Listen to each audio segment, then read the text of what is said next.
உங்களை something for Jesus சேனல்ல சந்திக்கிறதுல எனக்கு ரொம்ப சந்தோஷம். நம்ம இன்னைக்கு வேர்ல்டுல ஒரு ஃபேமஸான ஒரு பர்சனை பத்தி பார்க்க போறோம்.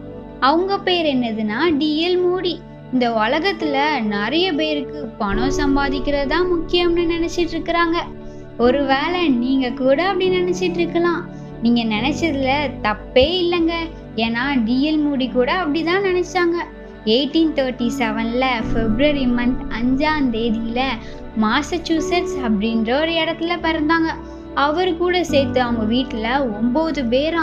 அவர் 4 வயசுல இருக்கும் போதே அவங்க அப்பா இறந்து போயிட்டாங்க. அவங்களுக்கு ரொம்ப மனசு கஷ்டமா இருந்துச்சு. அப்புறம் அவங்க அம்மா தான் இவங்க 9 பேரையும் கஷ்டப்பட்டு வளர்த்தாங்க. அவருடைய 17 வயசுலயே அவங்க மாமாவுடைய ஷூ கடையில ஷூவை அடுக்கி வைக்கிற வேலை பார்த்துட்டு இருந்தாங்க. அவங்க மாமா சொன்னாங்களாம், நீ சர்ச்சுக்கு போனாதான் நான் உனக்கு வேலை தருவேன்னு. அதனாலே அவர் சர்ச்சுக்கு போனாராம். அவருடைய வாழ்க்கையில அவரோட குறிக்கோளே நல்ல பணம் சம்பாதிக்கிறது. அவர் சர்ச்சுக்கு போய் சண்டே கிளாஸும் அட்டென்ட் பண்ணாங்க. அவருடைய சண்டே கிளாஸ் டீச்சர் பேர் என்னதுன்னா எட்வர்ட். ஒரு நாள் அவங்க டீச்சர் சொன்னாங்களாம், நீ யோவான் எடுத்து வாசின்னு சொன்னாங்களாம். அவரு யோவானை போய் பழைய ஏற்பாடுல தேடிட்டு இருந்திருக்காரு. இத பார்த்தோன்னே அவங்க டீச்சருக்கு ரொம்ப மனசு கஷ்டமா இருந்துச்சு. அன்னையிலிருந்து அவருக்காக ப்ரேயர் பண்ண ஆரம்பிச்சாங்க. ஒரு நாளைக்கு அவர் வேலை பார்க்குற இடத்துக்கே போய் ஏசோட அன்பை பத்தி சொல்ல போனாங்க. அவரும் ஏற்றுக்கொண்டாரு. அவரோட 18 வயசுல சிக்காகோல சேரி பகுதியில குட்டி குட்டி பிள்ளைங்களாம் வச்சு சண்டே கிளாஸ் நடத்தினாங்க. அந்த சின்ன ஊழியத்தையும் அவர் உண்மையா செஞ்சதுனால ஏசப்பா அந்த ஊழியத்தை ஆசீர்வதிச்சாங்க. அப்புறம்தான் அவர் லைஃப்ல அவர் உணர்ந்தாரு, நம்ம இவ்வளவு நாள் வேலை பார்த்து நம்மளுக்கு என்ன பிரயோஜனம், இவ்வளவு நாள் நம்ம லைஃப்ல நம்ம டைமை வேஸ்ட் பண்ணிட்டே இருக்கணும். இனிமேல நம்ம எந்த டைமும் வேஸ்ட் பண்ணக்கூடாது. நம்ம செலவழிக்கிற ஒவ்வொரு நேரமும் ஆண்டவருக்காக மட்டும் தான் இருக்கணும்னு நினைச்சாரு. அதனாலேயே அவருடைய வேலையை விட்டாரு. அவரோட வேலையை விட்டதுனால அவரோட ஃப்ரெண்ட்ஸு, அவரை சுத்தி இருக்கிறவங்க எல்லாரும் ரொம்பவே கிண்டல் பண்ணாங்க. ஆனா அதை பத்திலாம் கொஞ்சம் கூட கவலைப்படாம இயேசுக்காக வாழ ஆரம்பிச்சாங்க. அவருக்கு பைபிள் மேல ரொம்ப இன்ட்ரெஸ்ட் வர ஆரம்பிச்சிச்சு.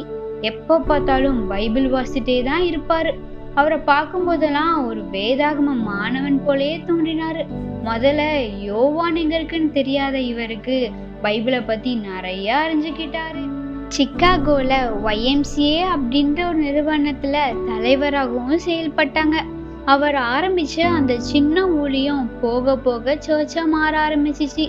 ஏசப்பா அவருடைய ஊழியத்தை நல்லா ஆசீர்வதிச்சாங்க.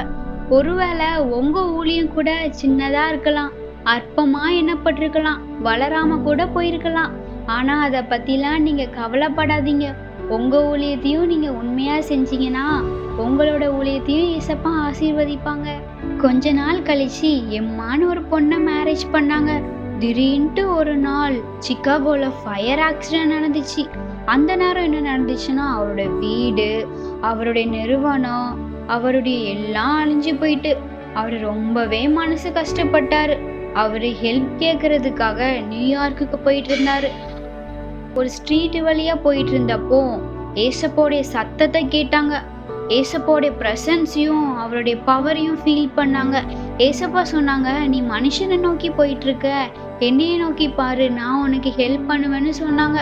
அவர் அந்த இடத்துலயே முழங்கால் படிக்கிட்டு அழுது ப்ரேயர் பண்ணாங்க. திருப்பி சிக்காகோக்கே திரும்பி போயிட்டாங்க. அங்க போய் ஏசப்பாவுடைய தேவைகள் எல்லாத்தையும் சந்திச்சாங்க. அவர் திருப்பி எல்லாத்தையும் புதுசா கட்டுனாங்க. அவருடைய லைஃப்ல அவருடைய எனர்ஜி எல்லாம் சுவிசேஷம் சொல்றதுக்காக மட்டும்தான் அவர் பயன்படுத்தினாங்க. ஏசப்பா அவர் மூலியமா நிறைய அற்புதங்களையும் அடையாளங்களையும் நடத்தி வந்துட்டு இருந்தாங்க. கன்சாஸ் அப்படின்ற ஒரு நகரத்துல நவம்பர் 16, 1899 அவரு பிரசங்கம் பண்ணாரு. அதான் அவர் பண்ண கடைசி பிரசங்கம். அப்புறம் உடல்நிலை குறைவால திருப்பி சிக்காகோக்கே திரும்பிட்டாரு. டிசம்பர் 22, 1899 இதய நோயால கத்தருக்குள்ள நெத்திரி அடைஞ்சிட்டாங்க. ஒருவேளை அவர் நினைச்சிருக்கலாம், இந்த உலகத்துல நல்லா வாழணும், நிறைய பணம் சம்பாதிக்கணும், இப்படி நினைச்சிருந்தா கூட அவர் வாழ்ந்திருக்கலாம். அன்னைக்கு அவருடைய வாழ்க்கைய அவர் வெறுத்தனாலதான் இன்னைக்கு இவ்வளோ ஜனங்கள் இயேசு கிட்ட வந்திருக்கிறாங்க. சாதாரணமான வேலை செஞ்சிட்டு இருந்த டிஎல் மூடிய ஆண்டவர் எவ்வளவு பெரிய காரியங்கள்லாம் செய்ய வச்சாங்க. ஒருவேளை நீங்க உங்க வாழ்க்கையில ஆண்டவருக்காக பயன்படணும்னு ஆசைப்படுறீங்களா?